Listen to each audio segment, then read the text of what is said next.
talk prior to the divisional matchup. Meanwhile, an interesting report from you, Adam Schefter, on Shedeur Sanders involving Baltimore. Sanders declined Baltimore's offer to draft him in the 5th round of the 2025 NFL draft because he did not want to be a backup to Lamar Jackson and wanted a team he'd have a better chance to play sooner. Really interesting stuff. Adam, what more can you tell us about what went down? Well, the Ravens were preparing to take Shedeur Sanders in the 5th round with the 141st overall selection. And then they got word, obviously, that he would prefer not to be in a situation where he's in a quarterback room with Lamar Jackson, who's entrenched as the most valuable player, where he's not going to get the chance to play anytime soon or compete for the starting quarterback job. And so he let it be known that he preferred to pass on that opportunity. The Ravens went in a different direction.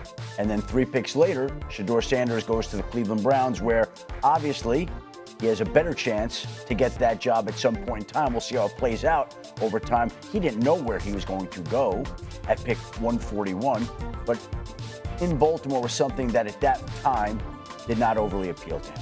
Interesting. Now, Cam, I would think you're the quarterback. It would be an incredible opportunity to sit behind a guy like Lamar Jackson in the Baltimore Ravens and learn with that head coach. Yeah. What's your reaction to this? I think this is a learning lesson about life because you just never know. And with this particular situation, I don't want to get too aggressive, because when I talk about Shedeur, it's so sensitive because of the passion and desire that I have, not only just for him, but also for his father. Yeah.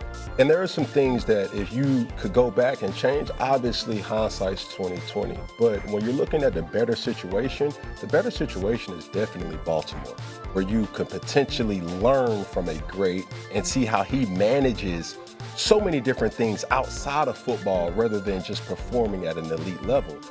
Well, in Cleveland, you got to go through 2 individuals to insert yourself as, the starter. Dylan Gabriel, who's now the second quarterback at hand, and then obviously Joe Flacco. And when you consider those things, it's like, what situation is better? But he didn't know that he was going to wind up in Cleveland. No. He didn't know that. He opted for what was behind curtain number 2 rather than the known curtain in Baltimore. Yeah. He opted for the unknown. But the unknown turned out to be Cleveland. Stephen A., where are you on this? I'm curious. 2 things could be true. Cam Newton can be absolutely right that Baltimore is the better situation. Yet none of us can look at Shedeur Sanders and find extreme fault with his position. Lamar Jackson, let's not talk about him like he's a quarterback and stop there. He's a superstar. 2-time league MVP, okay?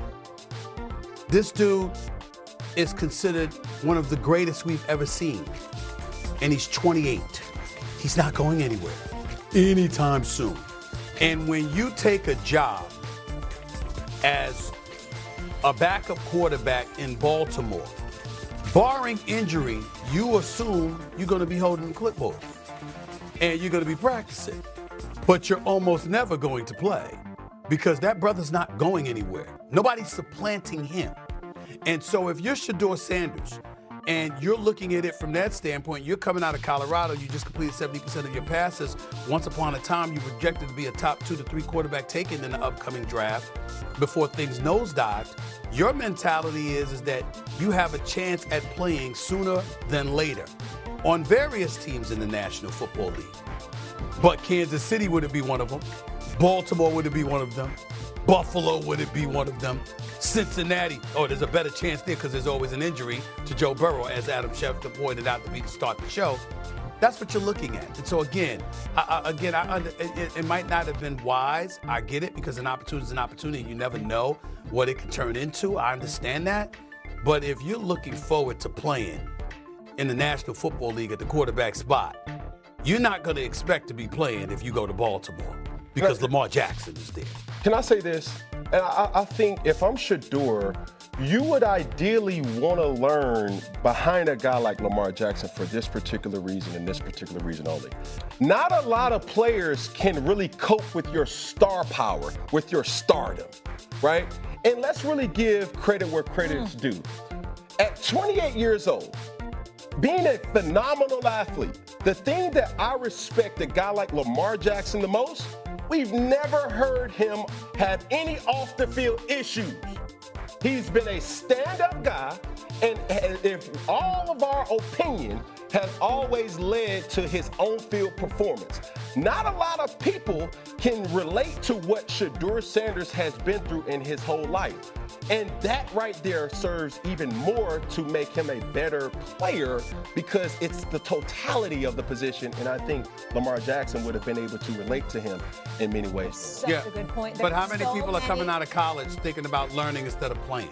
And that's the only thing that I'm saying. No, we have to go to break. But to Cam's point, there's so many intangibles. Yeah. What he could have learned from Lamar Jackson, but he didn't know. And obviously he thought it would have hindered him from playing. So I understand both sides of it. We got to go, though. Coming up, Dak and Russ balled out when yesterday. Adam Schefter, a lot of noise between these teams, and you've uncovered some fascinating news about another way these teams are connected as of this spring. Gurney was all set. A consensus had been reached. The Baltimore Ravens, were planning to select Shedeur Sanders in the 5th round with the 141st overall selection. But when he found out, he got word back to the Ravens that he preferred not to go to a place where he would be competing and backing up Lamar Jackson. He wanted to be in a place that he could play. And so when the Ravens got that message, they pivoted, went a different direction with the 141st overall selection. And 3 picks later, the Cleveland Browns selected Shedeur Sanders, who will be in Baltimore today, where he could have been spending his NFL career if he were willing to back up Lamar Jackson, preferred not to do that. And so Shedeur Sanders will make that trip to Baltimore today. Could have been a Raven, but he's a Brown, 3rd string on the depth chart, Randy. Shefty, I mean, the intrigue of Shedeur Sanders and the story of that weekend at the draft just sort of never ends. And so here we hear this, that he chose not to go to Baltimore. Teddy, reaction? Yeah, you want to go somewhere where you compete to be a starter. That's me. I mean, I don't play quarterback, but I hear that. Listen, I just want to go to any team where I can compete, being behind Lamar Jackson, or I just want to be a starter. Where can I compete to be a starter? I think that's what Shedeur was thinking there. Does it make sense to you, Randy, for him to say, Lamar's there, he's going to be there for a decade, it's never a place I'm going to get a chance to play? Do you think it's a sensible choice? Let me piggyback off of Teddy. You talk about Lamar Jackson's going to be probably retired with this organization. So if the backup does get in, he's in for garbage time. So I can see why Shedeur Sanders made that decision. I want to go compete for a job and get out there and play as a rookie. I think this is insane, right? Like, if this is true, I think this is crazy, right?